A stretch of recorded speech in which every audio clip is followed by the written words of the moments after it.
Hello friends, welcome back to my channel. আজকে কিন্তু আমি বেরিয়ে পড়ছি তোমাদের নতুন আপডেট দেওয়ার জন্য। হ্যাঁ, আর আজকে আমি চলে যাচ্ছি কিন্তু বিশ্বের সবথেকে বড় দুর্গাপুজো যেখানে হয়, নদিয়া রানাঘাটের কামারপুকুরে।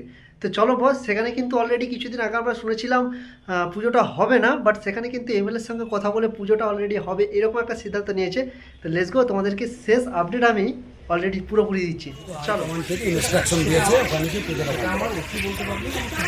তো ইতিমধ্যে কিন্তু আমি কামারপুকুরে চলে এসেছি বন্ধুরা, অ্যান্ড ওখানে কিন্তু পুলিশ প্রশাসন এবং গ্রামের এমএলএও এসেছে, এবং পুজোটা হবে কিনা সেরকম একটা পুলিশের সাথে কথাবার্তা হচ্ছে। তো চলো আমরা পুজোর পরের দিন এসে পুলিশ কাজটা বন্ধ করে দেয়।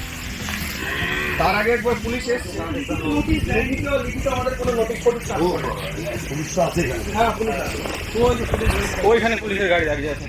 গ্রামের মানুষ চাষের জমি ছেড়ে দিয়েছে, পুরো মাঠটা মাঠটা ছেড়ে দিয়েছে। সবার ধরে এখানে কোনো কাজ করছে না। পৃথিবীর সব থেকে বড় দুর্গা কাজটা পুরোটাই হয়ে গেছে, কমপ্লিট।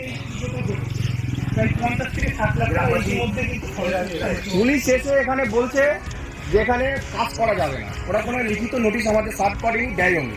প্রথম বলছে ভবানী ভবন থেকে এসে আমাদের পারমিশন আছে বন্ধ করা, তো এটাই বলেছে। তাও এখানে এসে বলছে কাজ করা যাবে না, কাজ বন্ধ করতে হবে। তার সঙ্গে গন্ডগোল করে, যেহেতু পুজোটা সারা পৃথিবীর পুজো, বাঙালির গর্ব দুর্গা পুজো। না, বিষয়টা হচ্ছে কামালপুরের যেমন মান সম্মান জড়িয়ে আছে, সারা পশ্চিমবঙ্গের এবং ভারতবর্ষের, তথাকথিত ভারতবর্ষের বাইরেরও সনাতনী হিন্দুরা এই কামালপুরের ঐতিহাসিক এই দুর্গা উৎসবকে নিয়ে একটা আলোড়িত চর্চিত নাম। এটা ওয়ার্ল্ড হেরিটেজ হতে চলেছে আজকের এই পুজোটা। আমরা দেখছি যে সল্ট লেকে সুদীপ শ্রীভূমির যে পুজোটা হয়, সেখানে রাস্তাটা সম্পূর্ণভাবে অনেক রাস্তা বন্ধ রাখে কল্যাণীতে। সেখানে 140 ফুটের উপরে সেখানে আলোকসজ্জা করে। এই বছর 170, এই বছর 175 ফুট। সেই জায়গায় দাঁড়িয়ে কি অলৌকিক কারণে কামালপুরের সারা জীবন ধরে কি শহরে সব কিছু হবে, গ্রাম বাংলার মানুষ কি কিছু, গ্রামে কিছু হবে? দেখবো একটা ঐতিহাসিক পুজো হচ্ছে, তোমরা এসো। এবং আমার বিধানসভার বহু জায়গার লোক এখানে পুলিশ প্রোটেকশন, এখানে তার নিরাপত্তার দায়িত্ব তো পুলিশের। যদি লক্ষ লক্ষ মানুষের ভিড় হয়, সে দেখার দায়িত্ব তো প্রশাসন। তো প্রশাসন যদি এই রাজ্যে না থাকে, বলে দিই যে আমরা প্রশাসন ভলেন্টিয়ার্সের দায়িত্ব। এও বলেছিল আমাদের ক্লাবের থেকে আমরা 500 ভলান্টিয়ার, আমরা 500 ভলেন্টিয়ারের লিস্টও করে দিয়েছি। 500 ভলান্টিয়ার লিস্ট আমরা পাঠিয়ে দিয়েছি। তারপর বলেছিল যে 150 ফুট দূরের থেকে মানুষটা দেখবে, ব্যারিকেড করে দেবে। একটু এলাকাতে দেখি, এই মাঠটা জুড়ে কিন্তু সিসিটিভি ক্যামেরায় মোড়া থাকবে। সামনে দেখতেই পাচ্ছেন মাঠটা পুরো ফাঁকা রাখা হয়েছে, পুরো টোটালটা ফাঁকা। আমি একটা জিনিস বুঝতে পারছি না, হঠাৎ করে এই পুজোটা বন্ধ করার পিছনে কি গন্ধ আছে? 60 থেকে 70 লক্ষ টাকা ইতিমধ্যে খরচা হয়েছে। হঠাৎ করে কি ঘটনা ঘটলো? প্রশাসনের পক্ষ থেকে কোনো লিখিত নেই, কোনো নোটিশ নেই, পুলিশ গাড়ি দাঁড় করে রেখেছে। ওদের কোনো অর্ডার নেই, পুজো বন্ধ করা যাবে না।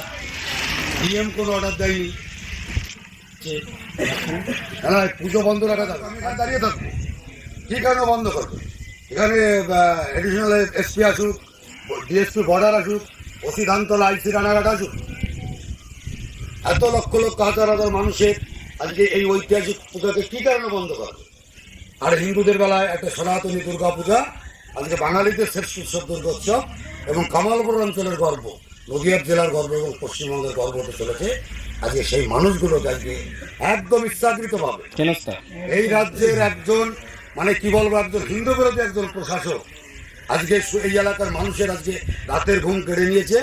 প্রত্যেকটা মানুষের আজকে আমি তো বিষয়টা খুব একটা আমি জানি না। আমি জানি যেখানে হচ্ছে, আমি কয়েকদিন হলো আমি একটু কানে শুনতে পাচ্ছি হাইকোর্ট হবে। আমি জানি যে আমাদের অঞ্চলেরই সবাই আছে, ভালো দায়িত্বশীল সকলে আয়োজক মণ্ডলী এবং ওখানকার বিশিষ্ট নাগরিক। আমি প্রথম এখানে যারা আছে, কি কারণে এখানে দাঁড়িয়ে আছে প্রশাসন, তাদের কাছে আপনি একটু প্রতিমাটা দেখুন, টোটালটা কমপ্লিট হয়ে গেছে। ভিডিওটা এটাকে মেনে নেওয়া যাবে না।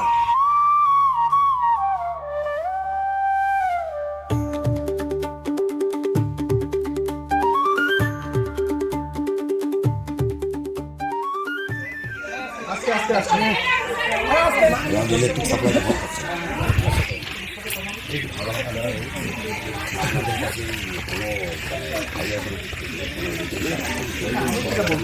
শুধু হাইকমান্ড থেকে ইনস্ট্রাকশন দিয়েছে ওখানে পুজোটা সোমবার দিন যদি অর্ডার তাহলে কাজটা সম্পূর্ণ করতে কাজটা চালু থাকে।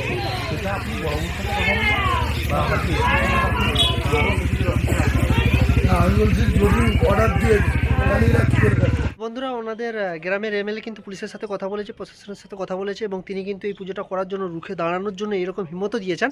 তো আমরা চাইবো যে হ্যাঁ, সবাই মিলে যাই, পুজোটা দেখি, মাকে সকলের চোখে দেখি, পুজোটা কীরকম হয় সেরকম দেখি। আমরা কামনা করছি যে আমরা যে পুজোটা হোক।